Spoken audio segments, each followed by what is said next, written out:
이재용 삼성전자 부회장 파기환송심 소식 오늘 속보로 계속해서 돌았는데요. 이 얘기 한번 해보도록 하겠습니다.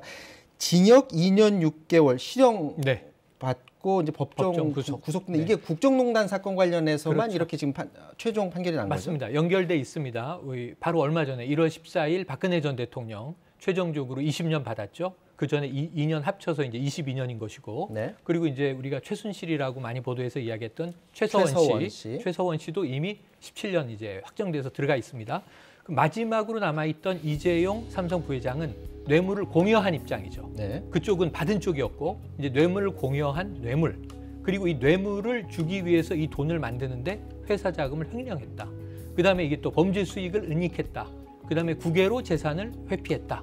이런 여러 가지 혐의가 있었습니다. 그리고 관련해서는 청문회에 출석을 했었는데 국회에서 이런 사실 없다, 최순실을 몰랐다, 이런 게 위증 아니냐 해서 혐의가 굉장히 많은데 이 중에서 재산 국외 도피만 빼고 대부분 다 유죄가 인정된 겁니다. 그러니까 오늘 파기환송심은 이전에 대법원에서 판결을 내고 파기환송심으로 돌려보낸 내용인 거죠? 그때 이제 결정된 내용이 어떤 거였었죠? 결국에는 이제 지난번 항소심과 오늘 항소심에서 가장 결정적으로 차이가 나는 것은 말 3마리입니다. 그러니까 말 3마리, 독일에 있는 최서원 씨의 딸에게 직접적으로 승마 지원을 했는데 그게 뇌물이냐 아니냐? 그게 뇌물이냐 아니냐? 그게 삼성에서부터 과연 실제로 소유권이 이 최서원 씨를 비롯한 딸에게로 넘어가느냐 이런 부분이었는데 이전 항소심에서는 그걸 인정을 안 했어요. 그래서 뇌물 액수가 36억으로 줄어들었고, 근데 그게 대법원에 가서 아니다, 이거 뇌물이 맞다라고 해서 총액이 86억 원이 된 거고 50억이 추가됐죠. 딱 50억이 추가됩니다. 그리고 오늘 결론에 나온 파기환송심 두 번째 항소심에서는 그 86억은 인정을 했습니다. 삼성에서도 그걸 아예 처음부터 다투지도 않았어요. 다투지도 않았어요? 그거 유죄 맞다. 대신 다른 양형 사유들을 다퉜던 겁니다. 그런데 그 양형 사유의 결론이 사실 뭐 많은 경우에 집행유예도 얘기가 나왔습니다만은 실형 2년 6개월로 선고가 이루어진 거죠. 법정 구속됐고. 자, 그렇다면 2년 6개월 실형을 내리게 된 가장 결정적인 이유는 어디에 있습니까? 사실 2년 6개월 실형이 많이 깎여서 내린 겁니다. 이것도 깎인 거다? 특검에서 9년을 구형을 했습니다. 9년을 구형을 했고 오히려 이제 집행유예가 왜 안 나오느냐라는 부분을 가지고 얘기가 많이 나왔던 거고, 집행유예 얘기가 많이 나왔던 이유는 이 50억 원 이상을 횡령을 해서 뇌물로 줬기 때문에 법정형 자체가 5년 이상이라서 법적으로는 집행유예가 거의 불가능한데도 불구하고 준법감시위원회라고 하는 대한민국에서 없었던 제도를 재판부에서 삼성 쪽에 권유를 했고 그거를 1년 넘게 삼성이 운영을 해왔기 때문에 이거를 재판부에서 이 권유를 해서 만들고 운영을 해서 다시는 불법행위가 반복되지 않도록 한번 만들어 봐라고 한 이유는 집행유예를 해주기 위해서 그런 거 아닐까라는 추측이 굉장히 많았거든요. 그런데 그 예상은 깨고 이 집행유예가 아닌 법정구속 실형을 선고를 한 거고요. 다만 2년 6개월은 그래서 상당히 많이 장량 감경을 해준 거죠. 무엇보다도 이재용 부회장이 삼성의 돈을 횡령했다고 하지만 그건 대통령 측에서, 박근혜 대통령 측에서 삼성 이름으로 지원을 받기를 원했었고 또 그 피해 액수도 많이 어떻게 보면 반납을 했고 회복을 시켰고, 그리고 박 전 대통령의 어떤 요구에 의해서 좀 수동적으로 따라갔던 부분들도 있다. 이런 것들까지 고려를 해서 2년 6개월로 정한 겁니다.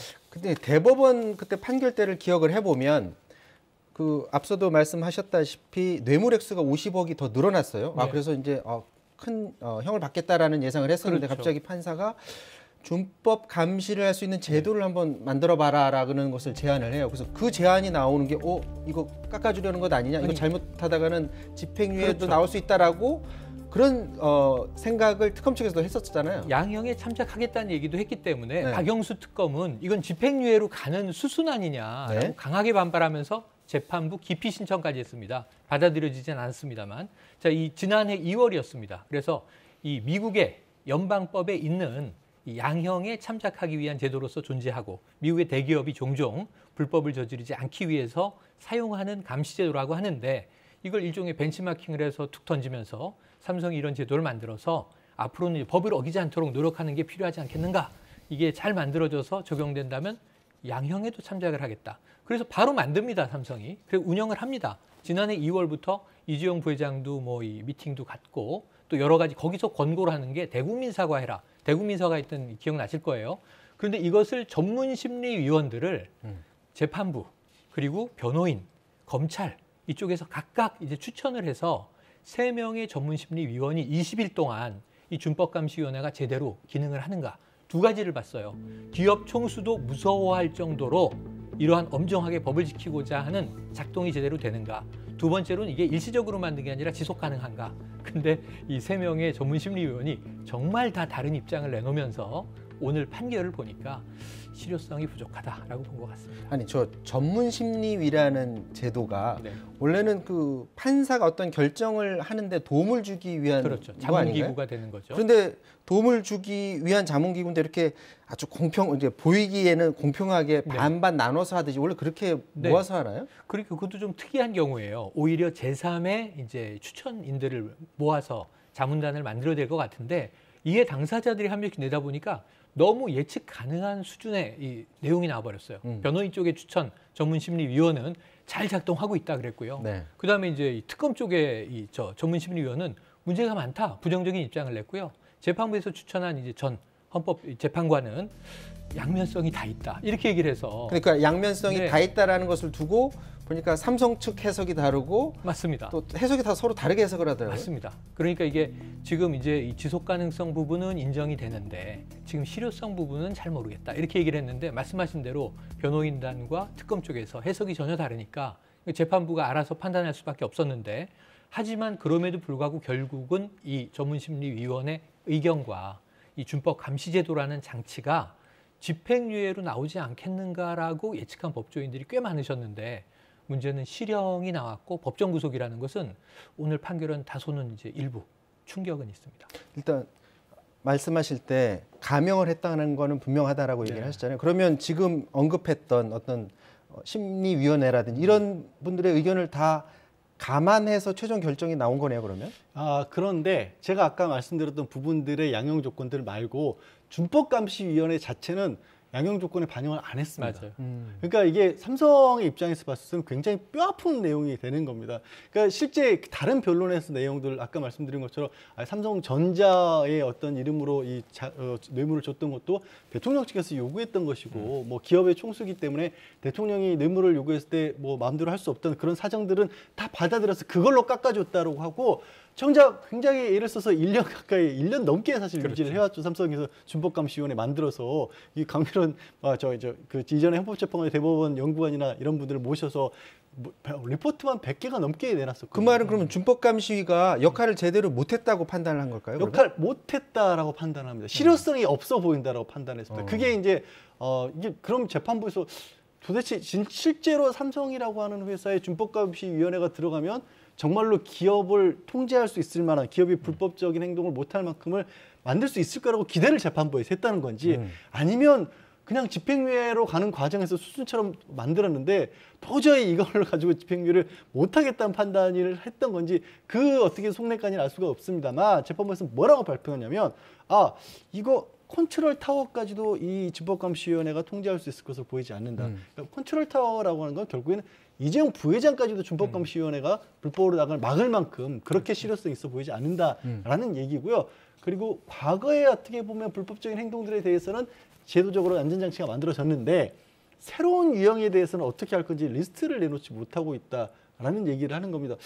그러면 이거는 처음 만들어졌고 안 해봤던 처음 해보는 제도 그리고 1년밖에 안 된 제도에 대해서 그 이상을 재판부에서 기대를 했다는 건지 좀 이해하기 어려운데 그러면서 또 무슨 얘기를 하냐면 그러나 노력하고 애쓴 부분은 또 긍정적으로 본다. 그래서 결국에는 준법감시위원회 부분은 양형에 반영을 안 하고 말씀드린 것처럼 다른 것들을 기준으로 해서 양형에서 많이 반영을 해서 9년 구형하는 거 2년 6개월로 감형을 했되 집행유예가 아닌 실형을 선고한 겁니다. 한 가지 궁금해지는 게 저는 준법감시위라는 게 일반적으로 이런 대기업이나 기업 같은데 저런 위원회가 있나요? 없습니다. 준법감시위원회는 없고요.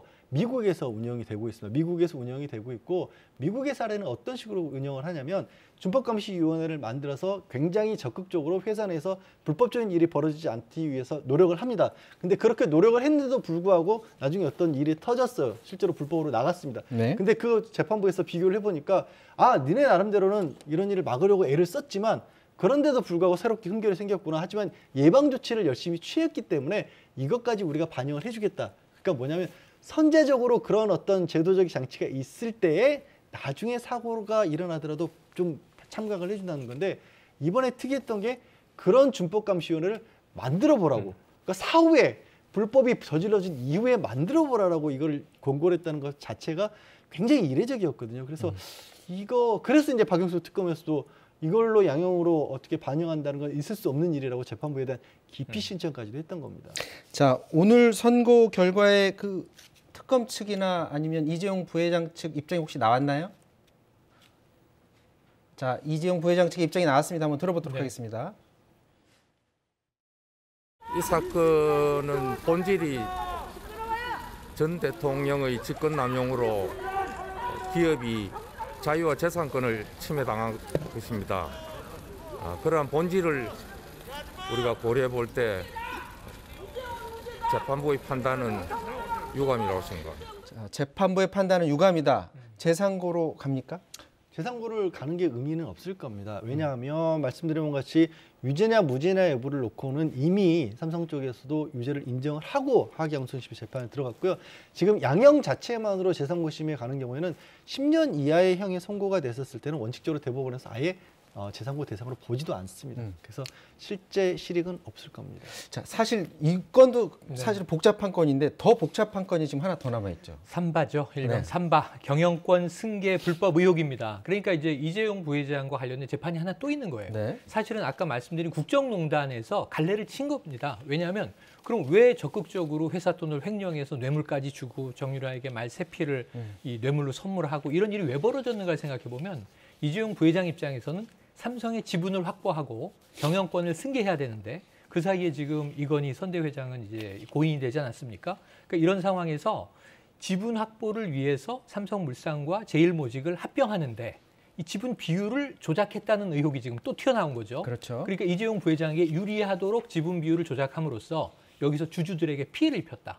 심지어는 국민연금공단에도 피해를 입혀서 여기에 국민들도 피해자다라고 하는 주장이 나와서 요 안에 삼성바이오로직스가 자회사이기 때문에 그 분식회계 관련 불법성을 지금 수사했고 기소가 돼 있는 상태인데 이건 지금 재판 초기 단계예요. 그래서 이 결과가 어떻게 나오냐에 따라서 지금 이제 2년 6개월 실형을 받은 이재용 부회장에게는 아마 형이 더 추가될 가능성도 있는 지금 재판이 재판이 어느 단계까지 지금 이게 와 있는 거죠? 이제 공판 준비 기일 마치고요. 첫 재판 시작하는 상황입니다. 그렇기 때문에 한참 상당한 길이 또 그 재판 자체도 굉장히 무겁게 이재용 부회장으로서 특히 이제 구속된 상황, 이제 법정 구속된 상황이기 때문에 뭐 다른 어떤 피하기도 어려운 그런 상황인 거죠.